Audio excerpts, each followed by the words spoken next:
स्वागत है आप सभी का आपके अपने YouTube चैनल पर। आज के वीडियो में हम बात करेंगे कंसिस्टेंसी की। क्या है consistency? What is this consistency? तो माय डियर बच्चों, जब हम किसी काम को लगातार करते हैं बिना एक दिन भी छोड़े हुए, तो इसी चीज को बोला जाता है कंसिस्टेंसी। और बच्चों मैं आपको बता दूं, consistency is very powerful thing. Consistency बहुत ताकतवर चीज है। कंसिस्टेंसी के रिजल्ट आपको हमेशा हैरान कर देने वाले मिलेंगे। पर मजे की बात यह है कि ये सबके पास होती नहीं है। मैं आपको एक कहानी सुनाता हूं। एक बच्चा था, पानी पीने के लिए हैंडपंप पर गया। उसने देखा हैंड पंप से जो पानी निकल रहा है, जो जिस जगह पर गिर रहा है वहां पर एक बड़ा सा गड्ढा बन चुका है। उस लड़के ने पहले तो पानी पिया और उसके बाद वहीं पर एक लेडी खड़ी हुई थी जो पानी भर रही थी। उससे पूछा, बोला आंटी ये गड्ढा कैसे हुआ?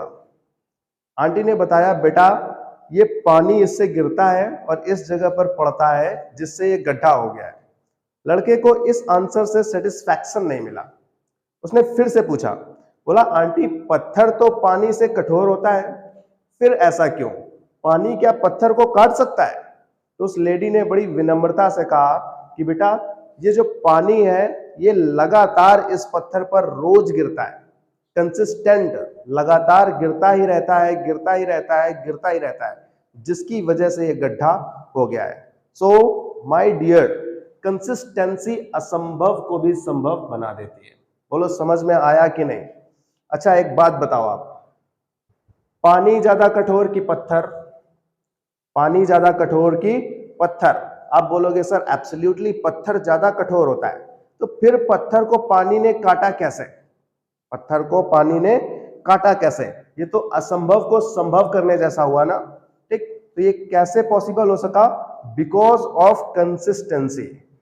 दशरथ मांझी, दशरथ मांझी को आप लोग में से कई लोग जानते होंगे। ठीक, नहीं जानते तो मैं बताता हूं। दशरथ मांझी को अपनी बीवी से बड़ा प्यार था। एक दिन उनकी बीवी काम करते करते, वो बिहार में काम करते थे, तो काम करते करते उनकी बीवी माउंटेन से नीचे गिर गई, जिसकी वजह से उनको काफी इंजरी हुई, चोट लग गई। इसके बाद उनको डॉक्टर को दिखाने के लिए जाना था, लेकिन प्रॉब्लम यहां पर भी वही थी कि डॉक्टर के पास जाने के लिए एक पहाड़ को पार करके जाना पड़ता था। ठीक है, दशरथ मांझी ने पहाड़ पार करने का निश्चय कर लिया। He decided to cross mountain but fail. रास्ते में उनकी बीवी का डेथ हो गया। तब दशरथ मांझी ने एक औथ लिया, निश्चय किया कि जब तक तोड़ेगा नहीं तब तक छोड़ेगा नहीं।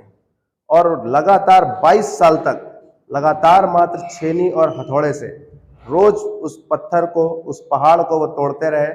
और 22 साल के बाद एक माउंटेन मैन बन के निकले। और उन्होंने पूरे 22 साल में वो पूरा का पूरा पत्थर, 110 मीटर का पहाड़ 22 साल में तोड़ दिया। और वहां पर जो 55 किलोमीटर का रास्ता था वो मात्र 15 किलो के रास्ते में कन्वर्ट हो गया है। इसको हम बोलते हैं पावर ऑफ कंसिस्टेंसी।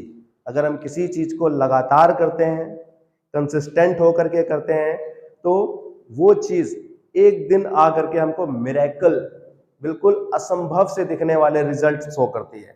अगर आप एक दिन में 10 घंटे तक पढ़ाई करते हैं, आप एक दिन कॉपी खोल के बैठ जाइए, 10 घंटे तक लगातार पढ़ते रहिए, इससे क्या फर्क पड़ेगा? कोई फर्क नहीं पड़ेगा। आपने एक दिन तक 10 घंटे तक पढ़ा और फिर उसके बाद पढ़ना बंद कर दिया, इससे आपको कोई फर्क दिखेगा? नहीं, कोई भी फर्क नहीं दिखेगा। लेकिन अगर आप डिसाइड कर लीजिए कि आप डेली सिर्फ 2 घंटे पढ़ेंगे, कंसिस्टेंट होकर के पढ़ेंगे, लेकिन ठीक, तो ये आपकी लाइफ में एक बहुत बड़ा चेंजमेंट कर सकता है।